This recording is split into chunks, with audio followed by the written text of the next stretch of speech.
Assalamualaikum warahmatullahi wabarakatuh. Kembali lagi dengan saya, Riwa, di Cerita Mistis. Apa kabar teman-teman? Semoga kita selalu diberi kesehatan dan dilindungi dari mara bahaya. Amin ya robbal alamin. Kali ini saya akan menceritakan kisah nyata, judulnya seperti yang ada di thumbnail. Kisah ini ditulis oleh sahabat kita yang bernama Ahkam Sangaji. Kisah ini menceritakan seorang bapak yang kerjaan sehari-harinya adalah nelayan. Beliau biasanya pergi melaut menggunakan perahu kecil. Perahu kecil itu dilengkapi dengan layar dan dayung untuk kesana dan kemari. Agar tidak mudah tenggelam, perahu itu diberi semacam penyanggah di samping kiri dan kanan. Ini merupakan sebuah kisah nyata dan memang benar adanya. Kejadiannya sudah puluhan tahun yang lalu, dan sekarang bapak itu pun sudah meninggal. Namun kisahnya masih menarik untuk disimak kembali. Perlu diketahui, pada zaman itu hantu begitu sering muncul, baik siang atau malam. Mungkin karena suasana lingkungan yang tertutup dengan pepohonan atau karena belum begitu padat masyarakat yang menempati sebuah daerah. Kisah ini terjadi di salah satu desa di Maluku. Agar teman-teman tidak penasaran, begini ceritanya. Pada hari itu, sebenarnya tidak ada yang salah dengan Bapak Saleh. Beliau seorang nelayan yang sering melaut. Setiap hari beliau pergi melaut demi mencukupi kehidupan keluarganya. Suatu hari beliau berangkat melaut agak sore, tidak seperti biasanya. Kali ini beliau melaut tidak terlalu jauh sampai ke laut. Namun hanya berkisar antara 200-300 meter dari tepi pantai. Sore itu beliau ketiban rezeki, sampai belum begitu lama beliau mencari ikan, sudah banyak ikan yang dia dapat. Beliau menggunakan kail untuk mencari ikan. Karena sudah banyak ikan yang didapat dan hari mulai gelap, Bapak Saleh pun hendak pulang dengan perahunya. Saat perjalanan pulang, Pak Saleh melihat seorang gadis cantik sedang duduk di pinggir pantai, seorang diri. Karena suasana yang belum begitu gelap, mengurungkan niat Pak Saleh untuk pulang. Tanpa pikir panjang, Pak Saleh kemudian menapih ke pantai, dengan maksud bertemu dengan gadis tersebut.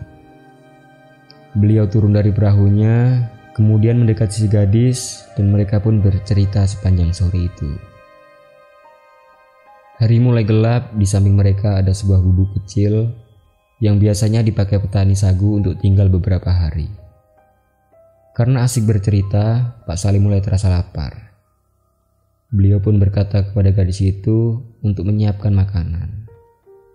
Namun gadis itu mengatakan bahwa di tempatnya itu belum ada bahan untuk dimakan.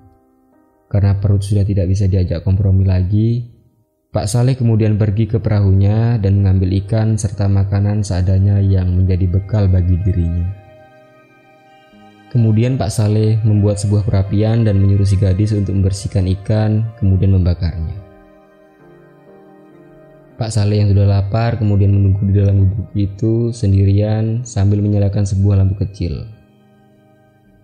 Hampir 1 jam Pak Saleh menunggu, namun si gadis belum juga muncul dengan hasil masakannya. Pak Saleh yang sudah kelaparan mulai gelisah dan bertanya-tanya, apa yang dilakukan si gadis sampai sudah lama begini belum juga selesai masak.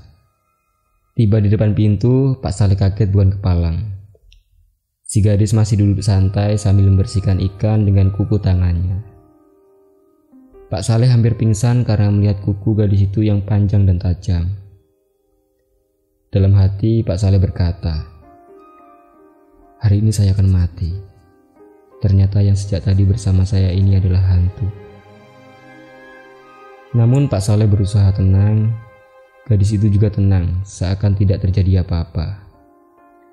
Pak Saleh kemudian bertanya kepada si gadis, ikannya belum masak ya? Belum. Kalau gitu saya pergi sebentar dulu ya. Pergi kemana? Pergi ke situ sebentar saja. Ah, kamu takut ya? Tidak, saya tidak takut. Walaupun dalam hati Pak Saleh berdetak tidak karuan. Ah, kamu sudah takut saya. Si gadis sambil melihat wajah Pak Saleh. Pak Saleh semakin takut dan bingung harus berbuat apa. Si gadis kemudian tertawa sejadi-jadinya, tertawa sekencang-kencangnya. Pak Saleh berkata dalam hati, hari ini saya akan mati. Kemudian si gadis itu pun tertawa kembali.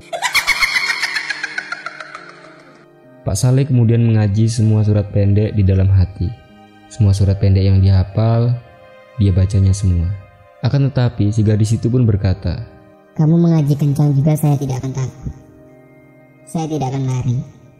Pak Saleh kemudian mengaji semua surat pendek Al-Quran yang dia hafal dengan suara kencang.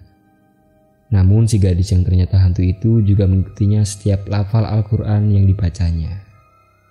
Kemudian si gadis berkata, aku akan membunuhmu malam ini. Kemudian si gadis yang ternyata hantu itu menyerang Pak Saleh dengan kuku-kukunya yang tajam. Pak Saleh berusaha menghindar. Mereka saling memukul dalam waktu hampir 30 menit.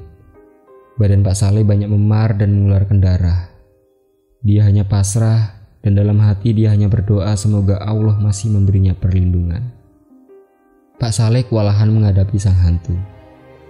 Dalam kondisi lemah itu, Pak Saleh mendapat sebuah botol bekas minyak tanah di dalam gubuk. Kemudian Pak Saleh membaca beberapa ayat Al-Quran ke dalam botol tersebut dan saat memiliki kesempatan, botol itu pun dipukul dengan tenaga maksimal ke kepala hantu itu. Hantu itu berteriak kesakitan dan merintih-rintih. Pak Saleh tidak mau tinggal diam. Dengan kondisi lemah, beliau langsung berangkat menuju perahu lalu mendayung sekencang-kencangnya, meninggalkan hantu itu. Sang hantu berteriak mengancam Pak Saleh, namun Pak Saleh tidak mempedulikan. Beliau terus saja mendayung. Namun hantu itu terus berteriak dan mengikuti Pak Saleh dari tepi pantai, karena sang hantu tidak berani menyentuh air laut. Pak Saleh terus berusaha dengan kencang untuk menjauh. Setelah dekat dengan kampung, hantu itu pun pergi meninggalkan Pak Saleh dan tidak mengikutinya lagi. Sesampainya di tepi pantai, Pak Saleh langsung pingsan di atas pantai karena luka-luka dan kecapean. Beruntung ada seorang bapak-bapak yang hendak buang air besar di pantai dan melihat Pak Saleh tengah pingsan di atas pasir pantai. Bapak itu kemudian mencari pertolongan dan mengangkat Pak Saleh sampai ke rumah. Setelah sadar, masyarakat pun bertanya apa yang terjadi dengan Pak Saleh sampai tubuhnya penuh cakaran seperti itu. Kemudian Pak Saleh bercerita sama seperti kisah di atas. Oke teman-teman, begitulah kisahnya. Kisah yang terjadi dan dialami Pak Saleh bertemu dan berkelahi dengan hantu. Demikian kisah nyata ini. Mohon maaf kalau ada kesamaan nama. Ini bukan sengaja, tapi beliau bernama Pak Saleh. Semoga teman-teman suka dengan cerita ini. Jangan lupa share dan subscribe channel ini karena kami sangat butuh support dari kalian. Salam mistis. Terima kasih. Wassalamualaikum warahmatullahi wabarakatuh.